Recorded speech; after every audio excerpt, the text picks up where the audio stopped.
Jumpa lagi di channel 0 per 0 dengan Pak Git. Pagi ini terasa cerah walaupun tadi pagi itu hujan. Sebetulnya Pak Git berangkat ke sini juga agak gerimis ya. Tapi Pak Git pengen banget gitu syuting di luar, bosen dari kemarin syuting di dalam terus karena hujan terus gitu teman-teman. Oke, Pak Git mau membahas kali ini adalah tentang penciptaan manusia ya.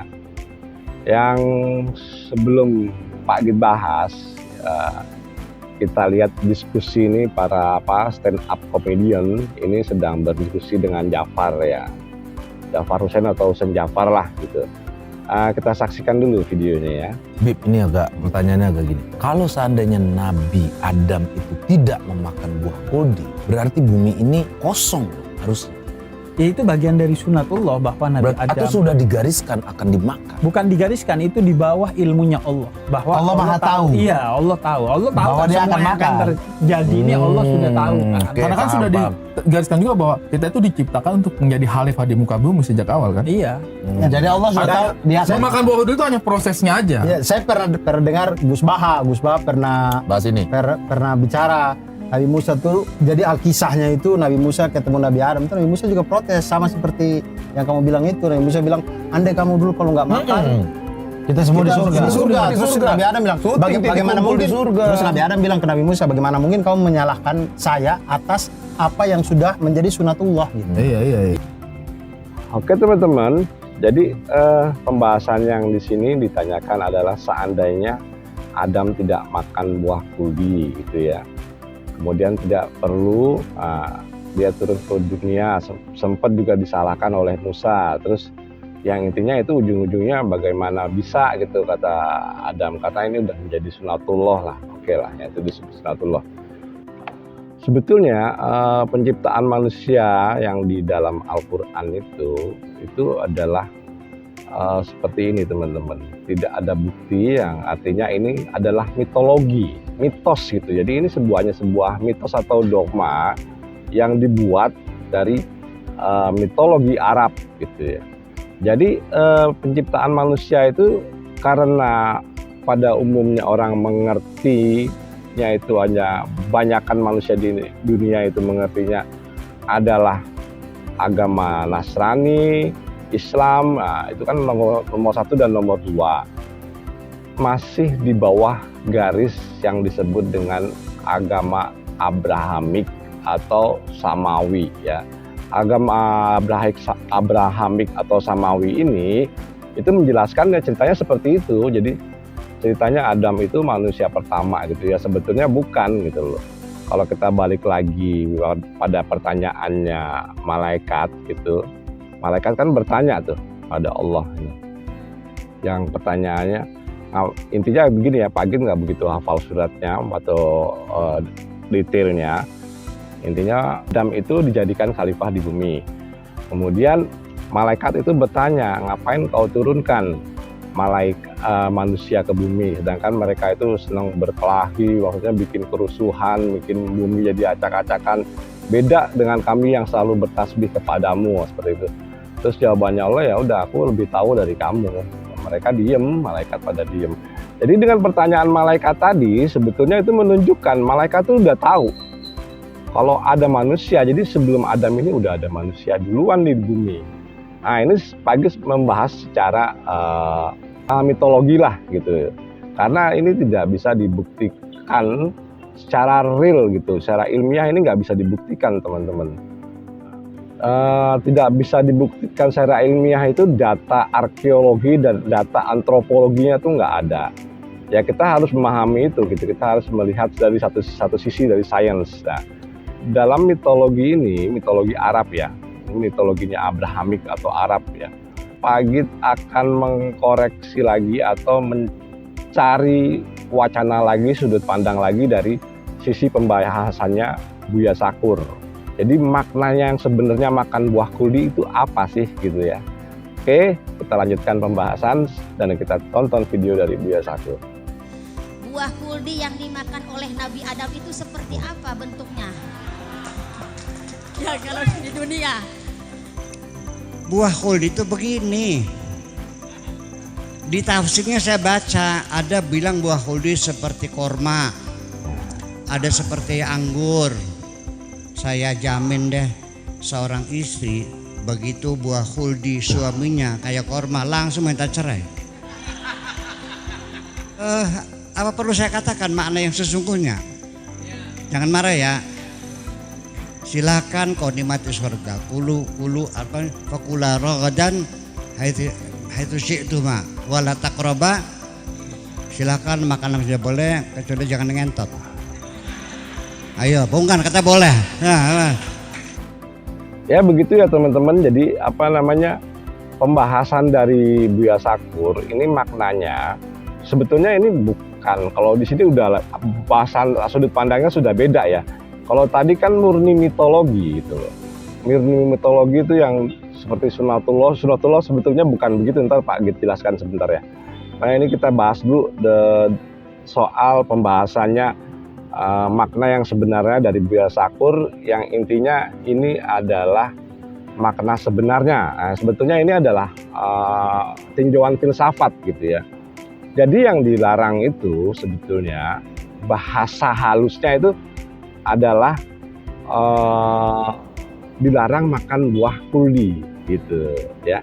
Kemudian pada makna filsafat yang dikeluarkan oleh Buya Sakur, sebetulnya makan buah khuldi itu adalah dilarang bersenggama atau melakukan hubungan suami istri. Yang artinya begini, jika Adam dan Hawa itu tidak melakukan hubungan suami istri, makanya dia tidak mempunyai anak, tidak akan mempunyai anak gitu ya.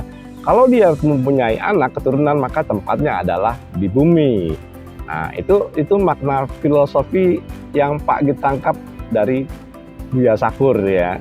Jadi yang pertama tadi adalah mitologi, kemudian kita naik ke filosofi, nanti kita akan naik ke sesuatu yang lebih ilmiah, tapi Pak Git akan membahas soal sunatullah ya. Pada umumnya orang-orang Islam itu beranggapan sunatullah itu adalah seperti tadi ya. Kalau bumi dibuat gini seperti gini itu adalah ini sunatullah. Nah, pandangan Pak Git secara ilmiah itu bukan begitu. Sunatullah itu perlu dicari. Artinya begini, sunatullah itu adalah sebuah ilmu pengetahuan. Contohnya gravitasi bumi. Misalnya gravitasi bumi itu ditemukan 9,8 meter per detik kuadrat.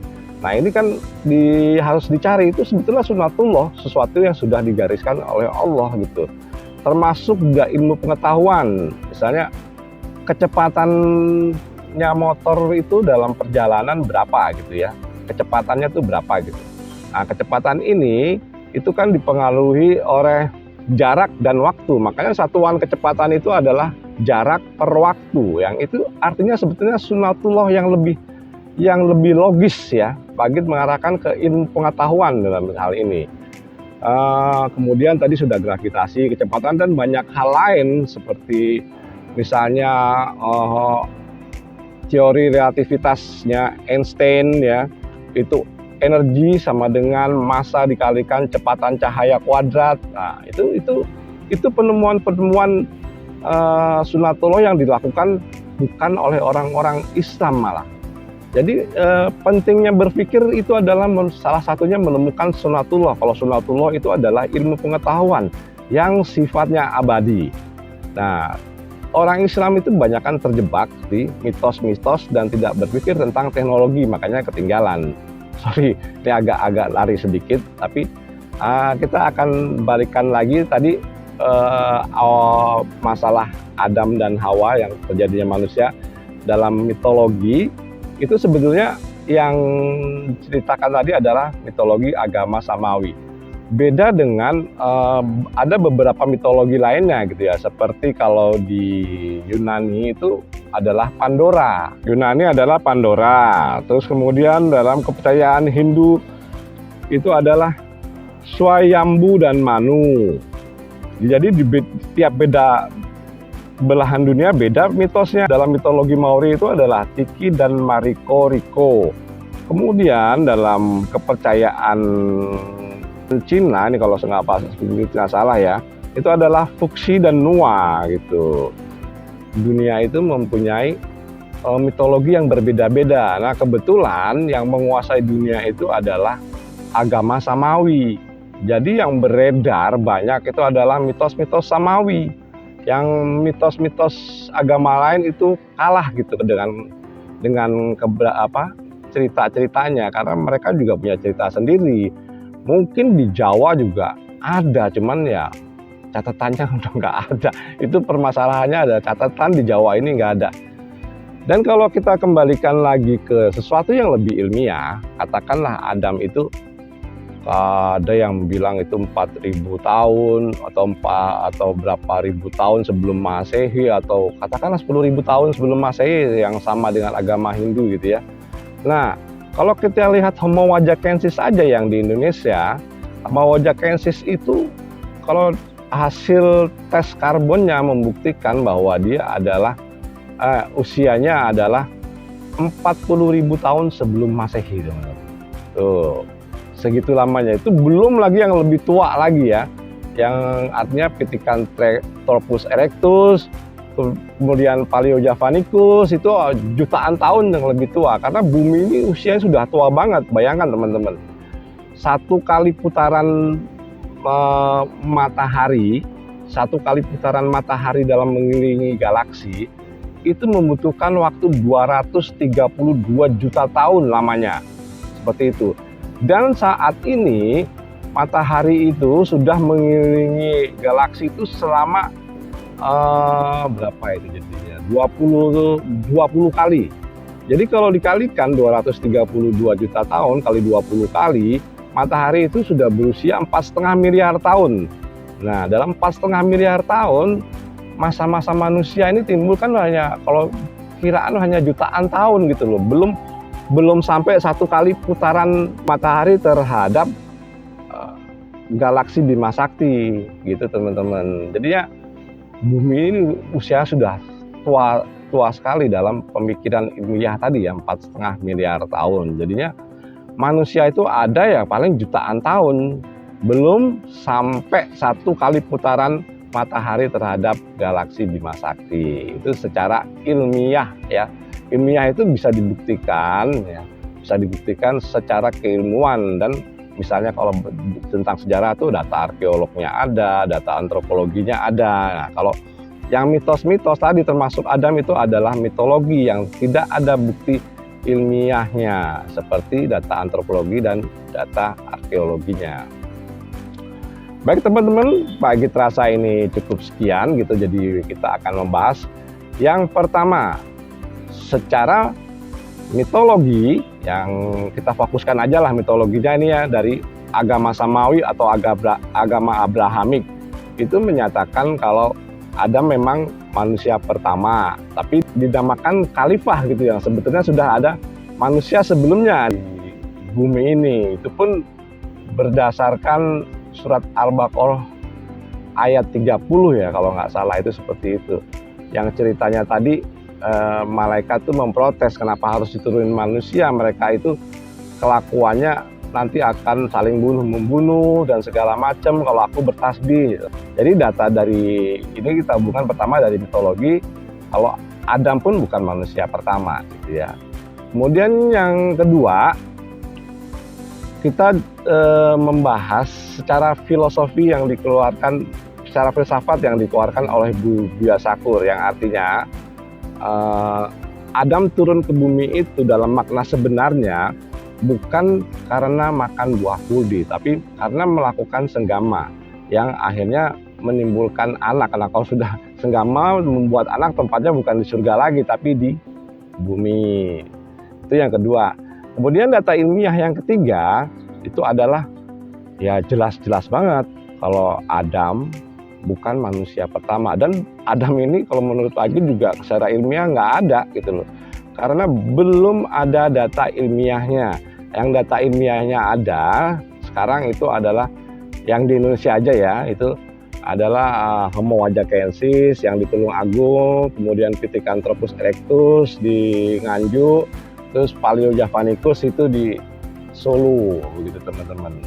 Semoga ini menjadi pencerahan buat teman-teman, ataupun jika Pak Agit salah dalam menyampaikan, teman-teman silahkan mengkritik. Oke teman-teman, Pak Agit ucapkan terima kasih.